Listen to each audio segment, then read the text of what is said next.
Mga utol, kamusta po? Yan. Tayo pinamili na sa bukid. At tayo po ngayon mamamandaw muna. Dumiretso na tayo. Kahapon hindi ko napandaw yung ating truck. Dinis sa kabila.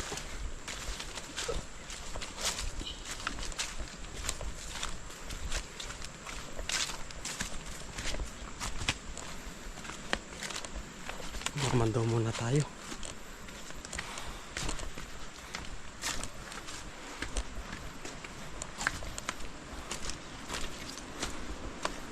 Ay, ganda-ganda ang pagdini ngayon. Kuya Abel. Daan.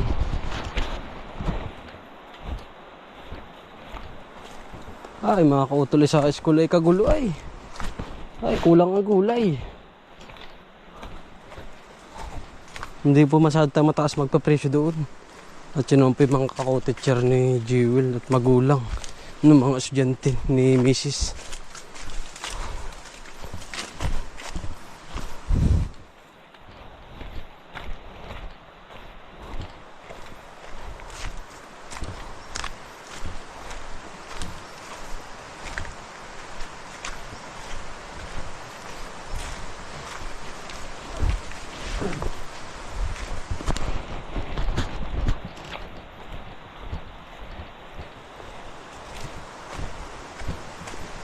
Parad po ni Tio, ang ganda ng bahay din eh. Sa tabing ilog. Puntahan natin mga kautol. Nandun yung ating pamahain eh sa kabila.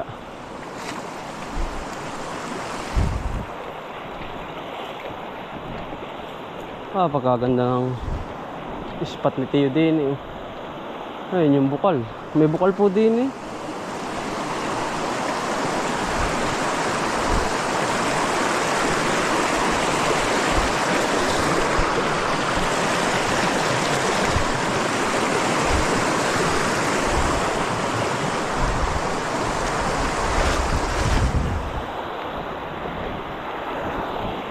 Binuha yung bukal.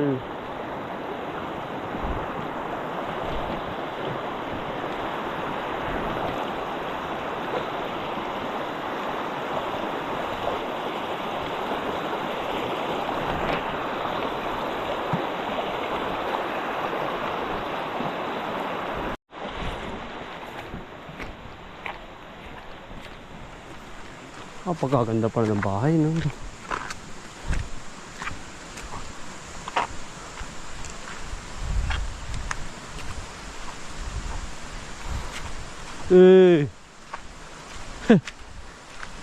Yari na yun ah. Yari na. Mamandaw. Hawang-hawa na pala ito no. Hawang-hawa na. Ganda ko yun na rin ah. Ganda kuya. Ay paano ko sa gamitin yun? Magbahalag ka kuya. Ang ganda pala nito ano. Nandun si ate ah. Ang gagawin din eh. Kusina. Ang ganda no. Ha? Hiwalay yan kuya. Ang ganda.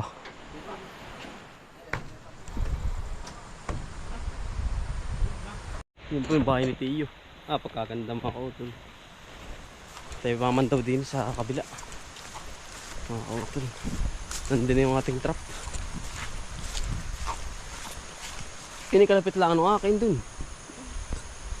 Halamaran mga kautol.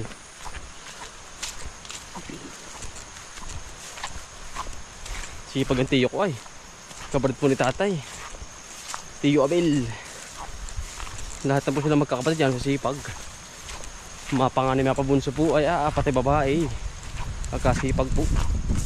May pinagmanahan na po. Mga kautol. Hindi na tayo dadali. Aba. Hawa na pala naman na rin. Hindi na nakakatakot. Hindi na nakakatakot. Daanan. Maganda na pala din eh. Mga kautol. Magandang daanan. Aray ko.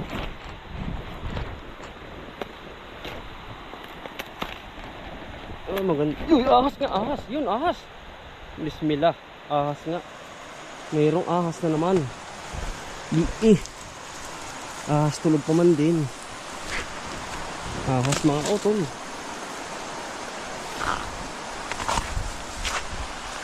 May ahas. Liit naman. Lumabas. Maingay tayo mga utol eh.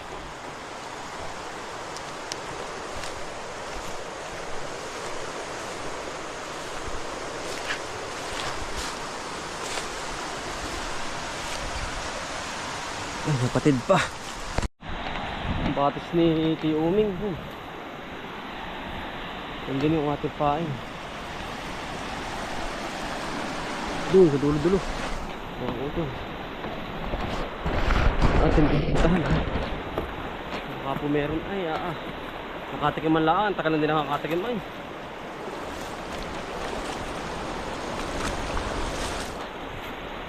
Matagal na po hindi nakakatikim. Ay baka buwan ha. Matalang naman po lumabas yun ay. Ang palos. Pagkatagal lumabas. Nung ganon.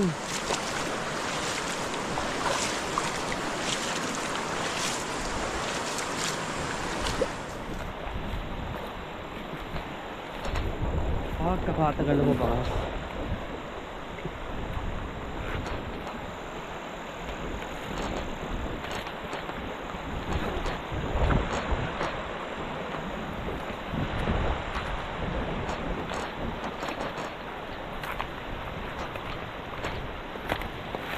Kating-kati ang tubig ay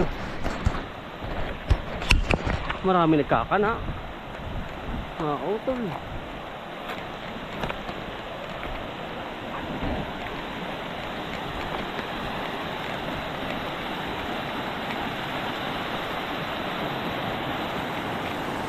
Ang ganda ng tubig, pagkakalinis mga utol.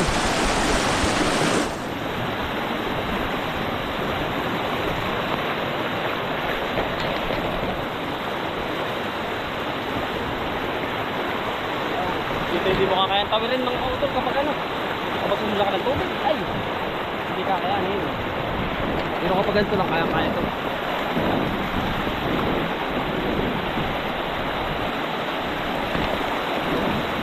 Kaya po yung tawirin. Pero kapag malaki dahil huwag talagang pihadong lagasak.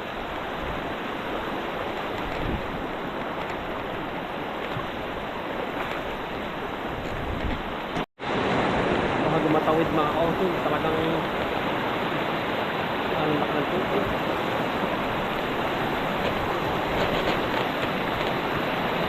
Sarap magpaagos.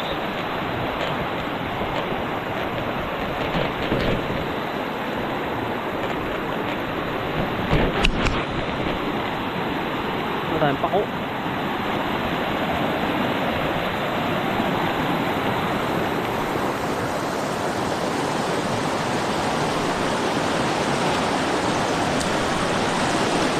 Sa kabila.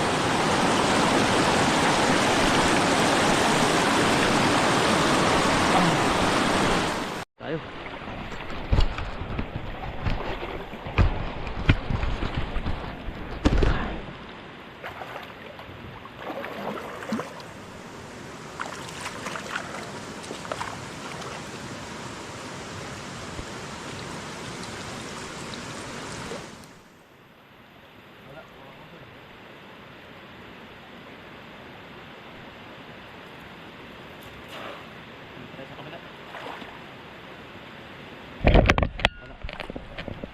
Hindi tayo paparandam. Yung sa kabila lagi nakakahuli. Doon mga ko sa kabila.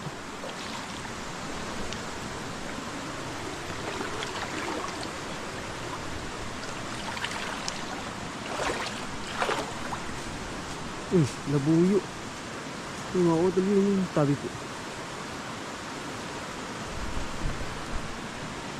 Labuyo mga utol.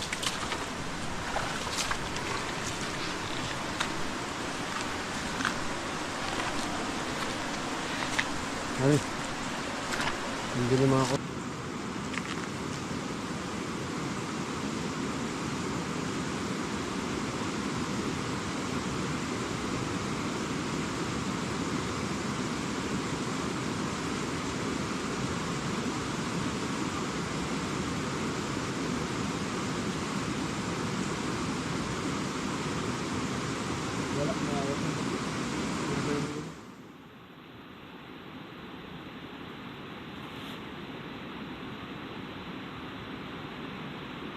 Wala. Oo.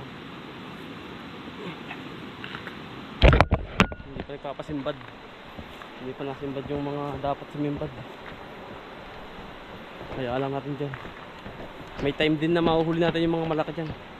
Meron dyan mga utol kasi longga bush yan.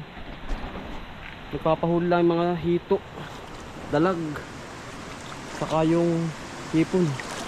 Malimit. Pero palos wala pa. Pero yun ang kakanin lagi nila eh. Palos. Ay yung hipon saka hito. Yun ang nagpapahuli pero yung palos wala pa. May time din yan. Mahuhuli tayo mga utol kaya. Yan o, ito kay Tiyo. Umalis na po si Tiyo ay. Pagkatibay po ng gawa ni Tiyo. Mga haligi pala ang quality na.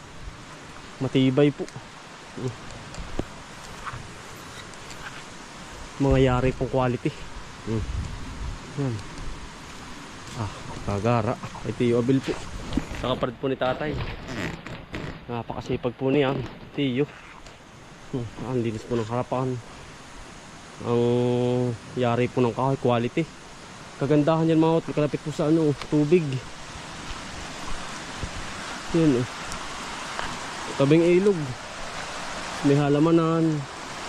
Buhay na buhay ka na mga kautol kapag nandito ka sa bukid galing Banahaw. Maglalaba ka lang dun Ayan yung bahay. Kalapit na kalapit. Ayan. May garden ka. Buhay na mga kautol. Ito po ang kay Tiyo. Kapit-bahay po natin ito. Sa kabila yung atin. Tapos na po ito ay. Ay, ari pa pala hindi pa tapos. Saka ari. Yan. May garden sa likod. May sa harapan. Ayan, sipag ni Tiyo. Tapos kagandahan nun mga kautol. Itong kay Tiyong ito. Andyan na yung bukal. Yung pong bukal na tubig. Dito yung sagana po sa bukal ay. Nari. Yun din hindi sa malapit sa tubig. Binuhay ni Tiyo ay yun. Anong ganda maglaba. Wala ka nang babayaran po. Na yung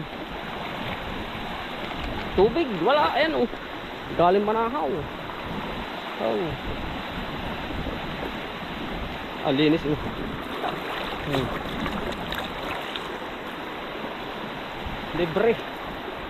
libre lahat. Kulang mo na lang asin saka mga sibu-sibuyas. Masarap mamuhay sa gantong bukid. Diretsuhan na rin mga kautol.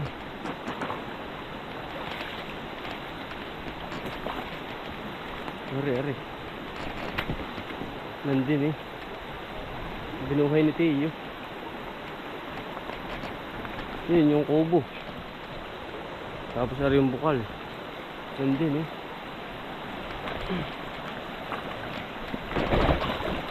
Dulas na utol. Patid.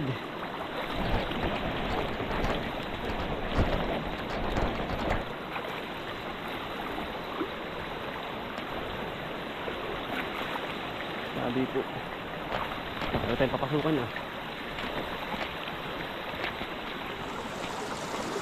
Nandun po yun na yun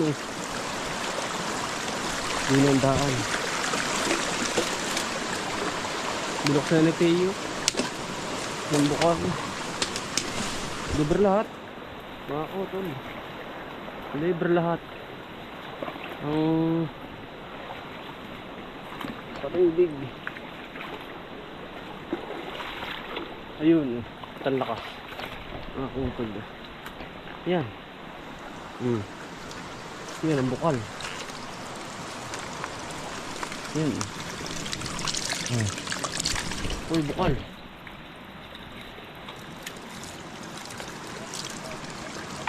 Fresh na fresh.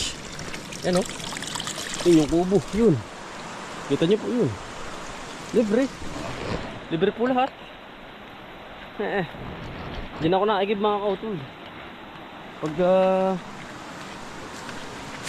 galing po ako din sa halamanan, sa din lang po arita mo ka mga kautol. Alapit tayo mga kautol, makulimlim na araw mga kautol, makulimlim. Ano? Hindi mainit, hindi na ulan, makulimliman po ang tawag din sa amin. Yan, scatter po muna tayo at malalago na po uli. Tanda mo, ayaw ko po never mag-spray kapag may mga tanim na.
Yan mga utol, tayo pauwi na.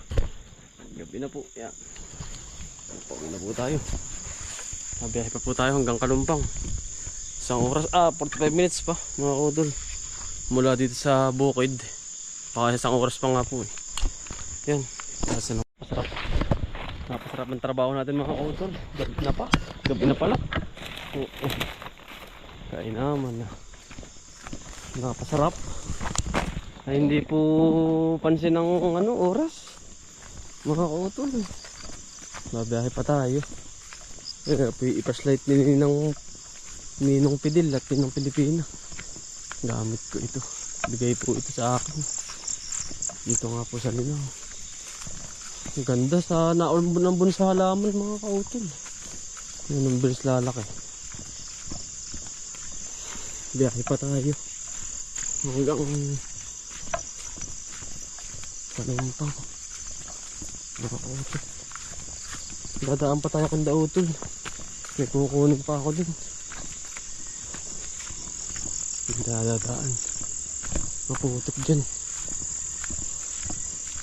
Nakakabagat pa ng armoranin kapag ganito. Makutot na. Daan tayo din sa patulahan. Patulahan. Dami bunga oh.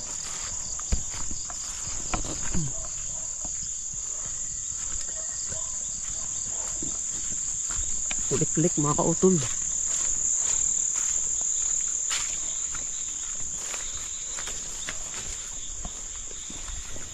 Di po. Makakabagat pa ng sawa bago ito po kadilim.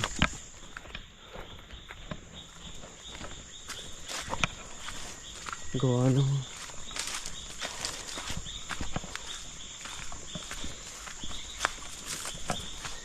gubat po ito eh. Yan, sarap magtrabaho mga kautol eh. Ganado ay. Ang ganda po ng halaman ay.